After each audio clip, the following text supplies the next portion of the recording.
So you look at the mother raises the son, most likely like the man she always wanted her boyfriend, baby daddy, husband to be. So he gets this whole sense that the world owes me something. The world owes me something.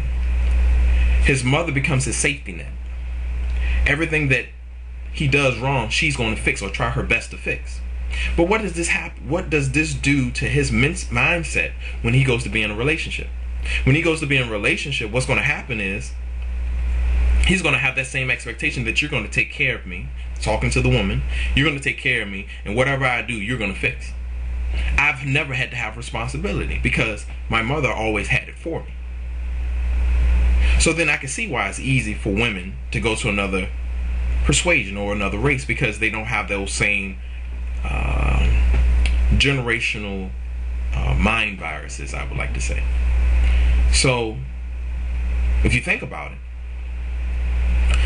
it, the woman, there's always women getting a house, getting an apartment, getting all these different things, but you don't see the man. You see the man moving in with it. But I would like to say that really there's no rite of passage from a teenager to a man. There's no rite of passage from a teenager to a man. What's the difference between a little boy wearing his sports tee, wearing his Adidas or his Nikes or his Air Force Ones, leaning hard on his car, driving hard? You know, what's the difference? And a 30-year-old man doing the same thing, except there's hair around his balls and he's taller. The same could be said for women.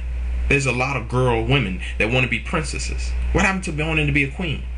What happened? You still want a pony? You know, a lot of people aren't growing up, but this is what growth is. It's developing a standard and maintaining that standard.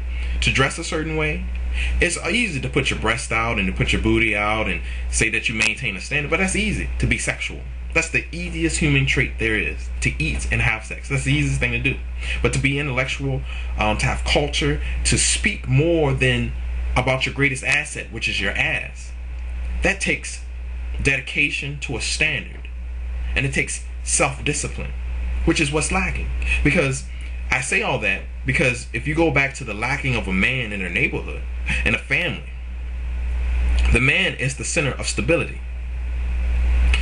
If the young men don't aspire to be anything, the women don't have to raise their standards, because if she just feeds him and lays down when he tells her to, that's all he needs.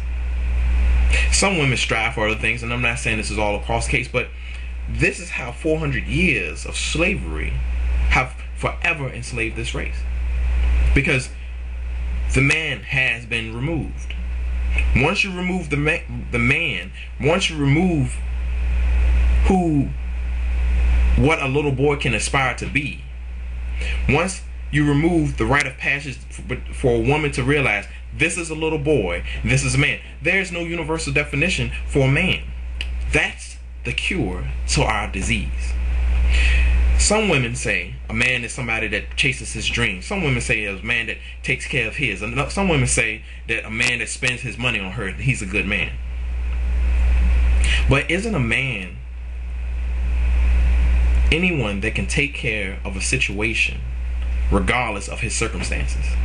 So first he honors his God, then he honors his family, then he honors himself. A little boy honors himself all day long.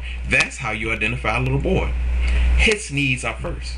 A man says, okay, well, let me make sure things are good with God. Then family, are y'all hungry? Are y'all fed? The man goes without eating. The man goes without, period, to make sure everyone else is all right. That's the core of a community. But everybody now is so self-centered. How many women can I slay? How many women can I add as a notch on my belt?